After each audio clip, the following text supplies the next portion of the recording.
Olá, boa noite, prazer estar aqui com você, mais um programa Boa Vida, né? Dia 23, pertinho aí dessa data tão gostosa que é o Natal. Eu particularmente fico muito feliz, mas conheço pessoas que vão chegando essas datas festivas do final do ano, essas pessoas vão ficando tristes, vão entrando num estado depressivo. Por que será? Qual que é a diferença entre estado depressivo e depressão? Nós vamos saber agora com o psiquiatra Manuel Dias Reis. Boa noite, doutor. Boa noite. Prazer tê-lo aqui mais uma vez. Igualmente. Eu tenho certeza que esse assunto vai ajudar muita gente. Se você está aí cabisbaixo, chateado, não perca o programa, porque de repente você tem a chave para reverter todo esse processo e passar um fim de ano legal. E se tiver com depressão, saber qual é o tratamento certo para você sair dessa, porque a vida é breve e a gente tem que estar bem. O programa Boa Vida volta daqui a pouco. Até já. Estamos de volta hoje, dia 23 de dezembro. Nós falamos sobre depressão. Nosso convidado é o doutor Manuel Dias Reis, psiquiatra. E eu gostaria, doutor, primeiro de diferenciar um estado depressivo de uma depressão. Como é que a gente pode saber que está passando por uma tristeza, mas que é exatamente isso, ela está passando?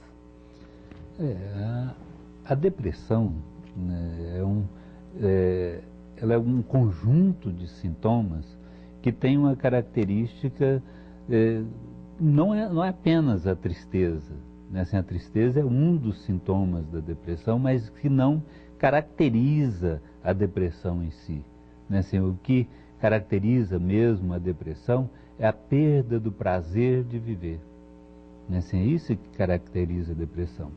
Quando a gente fala de depressão, né, assim, a gente tem que falar que a pessoa está trazendo, além dessa perda do prazer de viver, né, assim, que a pessoa está desanimada, descrente com a vida, ela perde a motivação para o trabalho, para as festas, né, que estão aproximando, né, se ela vai perdendo. E esse grupo de sintomas, né, eles não podem ocorrer única e exclusivamente durante um período festivo como é esse agora. Né? Se a gente fala assim que a pessoa está deprimida quando ela já apresenta os sintomas, já durante um tempo, 15 dias, um mês, que ela vem apresentando esses sintomas. O estado depressivo, sim, aí é um estado de tristeza relacionado a um fato, relacionado a essas festas que estão para chegar. Né? Assim, então é uma coisa de momento e que passou isso, passou. Tá certo, mas deixa eu te perguntar uma coisa, doutor. Sim. Num estado depressivo, a pessoa tem baixa de serotonina também? Ou tem algum processo químico cerebral que faz a pessoa entrar nesse estado depressivo ou só na depressão que isso acontece? Na depressão doença, porque quando a gente fala quando a gente fala do estado depressivo, a gente não pode considerar muito doença, né? Assim, mas tem uma alteração. Todo o estado depressivo, né, assim, ele vai estar acompanhado de uma alteração de nível de serotonina, que é uma das substâncias, né? Não é só a serotonina, mas é uma das substâncias mais importantes. Se, por exemplo, a pessoa termina um casamento, ou perde um emprego, ou mesmo essas nostalgias dessa época de fim de ano, ela está passando por uma tristeza, ou seja, ela está vivendo um estado depressivo, ela tem a baixa de serotonina, e essa baixa de serotonina, ela pode se tornar permanente, se transformando em depressão na doença? Pode. Isso vai depender do quê? Vai depender da vida da pessoa, né? Assim, porque muitas vezes você precisa de um gatilho para que a doença aconteça.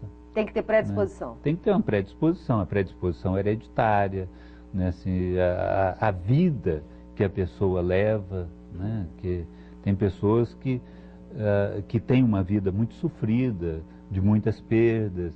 Então, chega em um determinado momento em que o gatilho acontece e ela adoece. Desenvolve. Pode ser que seja perante, por exemplo, um luto, a perda de um familiar, ou mesmo nessas festas.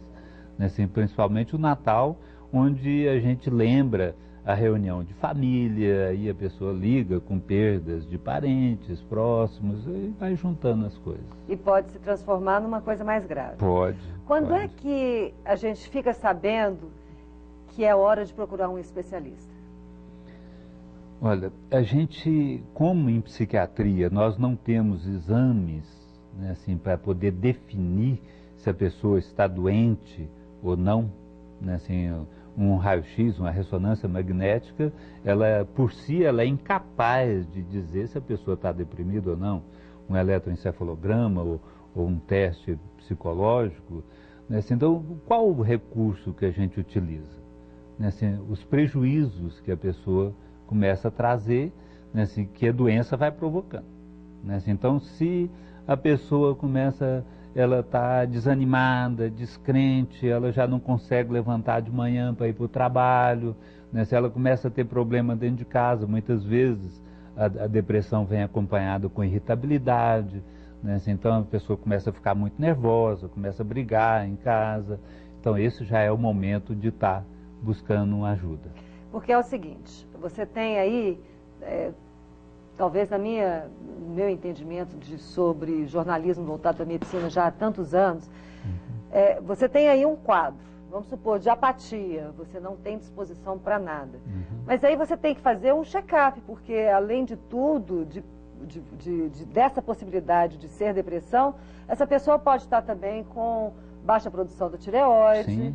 Né? Que é claro que uma pessoa que está com falta do hormônio, ela também se sente apática. Exatamente. Ela também fica desanimada. Inúmeras doenças físicas, né, assim, podem provocar estados depressivos e muitas vezes chegando até depressão. Né, assim, por exemplo, o que você citou, o hipotiroidismo, né, assim, a hipertensão, a diabetes. Né, assim, são doenças que estão acompanhadas de estados depressivos. Então, e se você se encontra nessa situação, é bom que você faça um check-up. E comece fazendo um check-up fazendo a dosagem hormonal. Você precisa medir os seus níveis de hormônio para saber se está tudo funcionando direitinho. Aí eu acho que você deve procurar o laboratório núcleo.